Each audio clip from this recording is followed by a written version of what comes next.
Hola Madridista, siap dapat kabar panas dari Bernabeu? Inilah Blanco Corner. Semua berita terbaru dari Real Madrid kami rangkum khusus untuk kamu. Hala Madrid.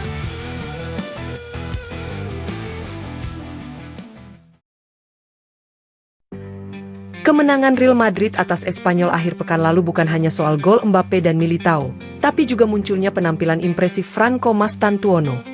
Pemain muda Argentina itu tampil menonjol setelah mendapat peran baru dari Xabi Alonso. Dalam formasi asimetris 4-2-3-1, Mastantuono tidak dipasang melebar, melainkan diberi kebebasan bergerak lebih ke tengah.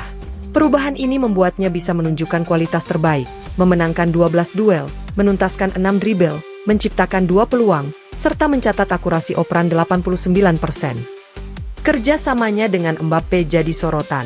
Mereka saling bertukar 12 umpan, termasuk satu kombinasi yang hampir membuat Mbappe berhadapan langsung dengan kiper Mitrovic.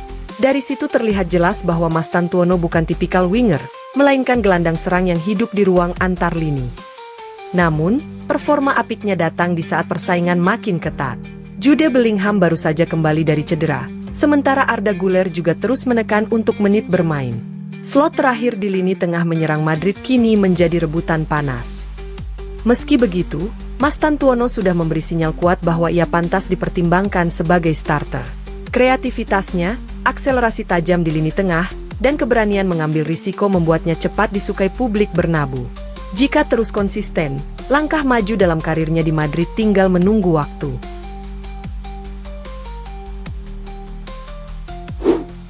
Real Madrid mempertahankan start sempurna di La Liga dengan kemenangan 2-0 atas Espanyol, Sabtu 20 September.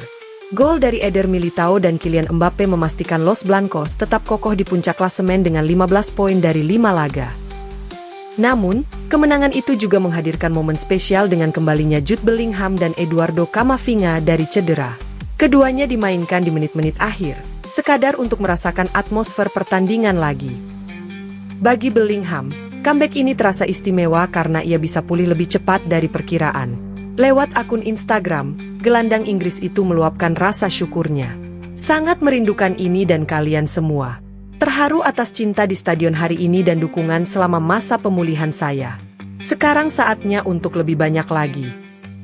Bellingham memang menjadi salah satu pemain paling dicintai di Santiago Bernabeu sejak bergabung tahun lalu.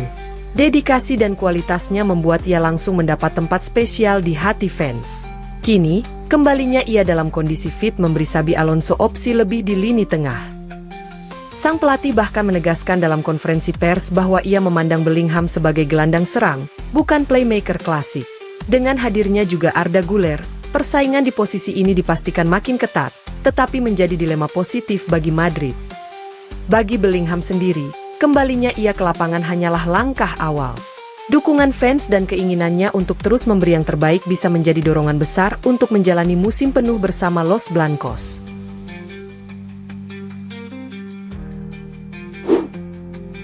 Pertemuan Real Madrid dan Manchester City sudah menjadi tontonan klasik di Liga Champions dalam beberapa tahun terakhir. Hampir setiap musim, kedua raksasa Eropa ini saling berhadapan di fase gugur. Musim ini, duel tersebut akan tersaji sedikit lebih awal, di fase Liga, namun tetap syarat gengsi dan tensi tinggi.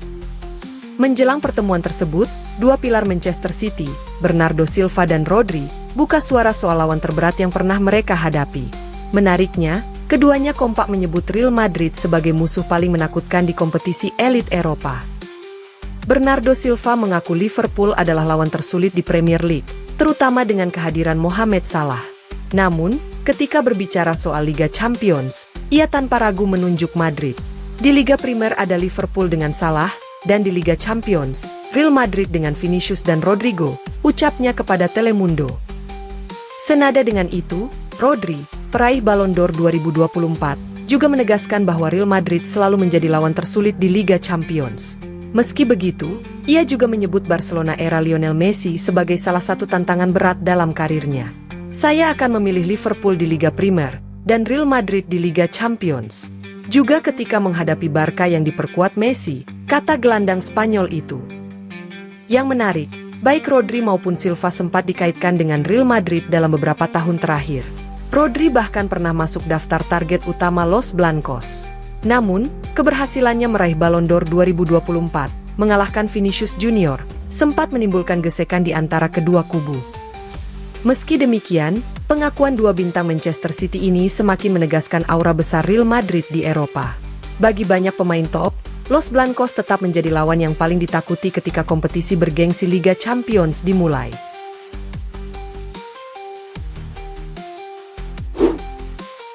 Real Madrid dikenal piawai dalam memanfaatkan peluang transfer gratis. Setelah sukses mendatangkan nama-nama besar seperti Antonio Rudiger, David Alaba, hingga Trent Alexander-Arnold, Los Blancos kini berpotensi menambah daftar tersebut musim depan.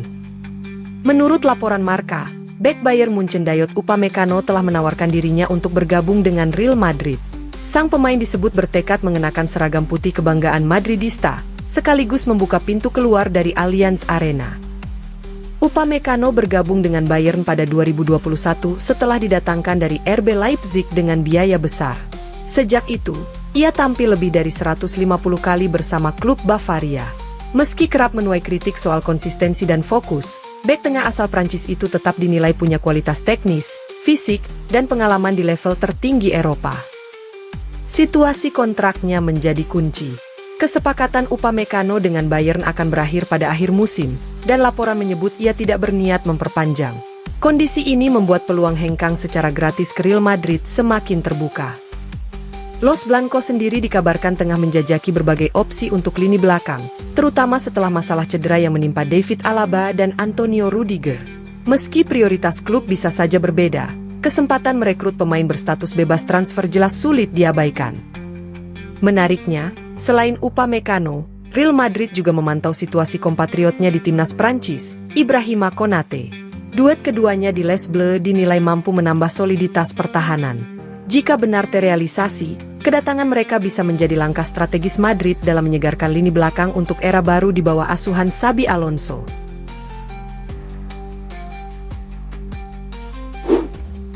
Data dari Diario AS memunculkan fakta menarik soal perbedaan perlakuan wasit terhadap Real Madrid dan Barcelona di La Liga musim ini. Hingga kini, lawan-lawan Real Madrid hanya menerima 1 kartu setiap 16 pelanggaran yang mereka lakukan.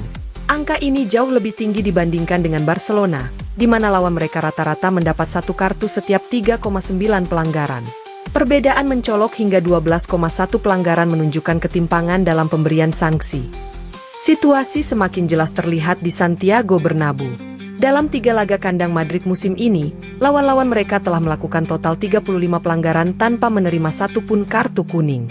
Sebaliknya, para pemain Real Madrid melakukan 32 pelanggaran namun langsung diganjar dengan 5 kartu kuning. Fakta ini kembali memicu perdebatan tentang standar kepemimpinan wasit di La Liga, sekaligus menambah daftar keluhan fans Los Blancos yang merasa tim mereka kerap diperlakukan tidak adil di lapangan.